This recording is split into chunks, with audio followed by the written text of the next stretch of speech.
So just when you guys look at the first two games that counted, just the on-ball defense, the rebounding, what does everybody have to do to kind of make that better here going to Alabama? We just have to have a better approach. I feel like, you know, to start off games like we're not, doing it as well. And then once we're down, I feel like that's when we do it better. We just got to do it from the jump.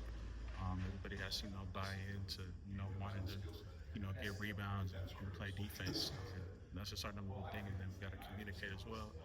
We've been trying to get better at that all summer. So just being able to communicate can help everything for sure. So containing the dribble, you and CJ have been very aggressive on the ball. What's that fine line about being aggressive but also keeping it in front of you? I feel like for us, yeah, just keeping it in front, but we're not trying to reach. Like I feel like when we reach, then that changes the angle, and we can give them an angle for them to drive. So just no reaching.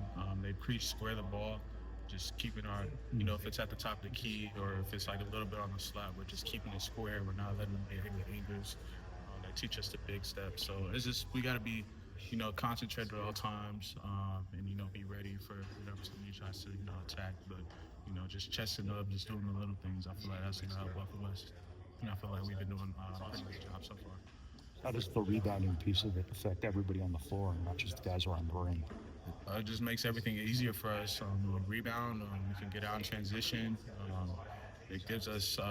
It gives the other team no chance for them to score again. I feel like both the teams that we played, we've gotten a lot of second chance points.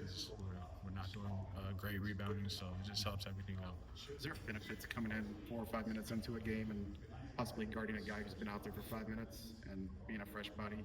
Yeah, definitely. Yeah, being a fresh body, and then when I'm out looking at the first 4 minutes, I'm looking to see like who's being aggressive on the team, like what's going on throughout the game and stuff like that. So I know, like when I get in, I know where to key in and stuff like that. So I definitely think that helps me. Junior said that your goal was to start this year.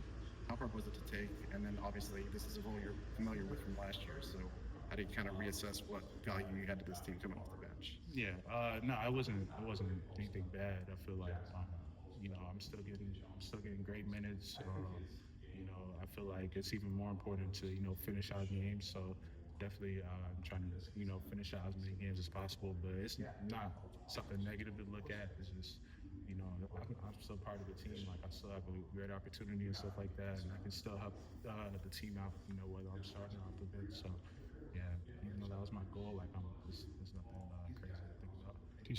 You saw LeBaron Philon last year. What was kind of your impression of him? What do you have to do to kind of disrupt him? Yeah, he's always looking to score and make great passes. Very aggressive, trying to get downhill. So our number one thing with him is just contain the dribble, make him shoot tough twos, and just be solid defensively. You can't let him get in transition too many times because that's where he thrives at. He loves just going in transition and taking on whoever. So we gotta build walls, transition, just contain him. So I think we'll be good. Do you know any of those guys from Alabama? Yeah, I played with LeBaron. Southeast guys. Yeah, I played with LeBaron from one tournament on Team Thad. Yeah, so I know a few of the guys there, so it's definitely gonna be fun to play against them for sure. Cool.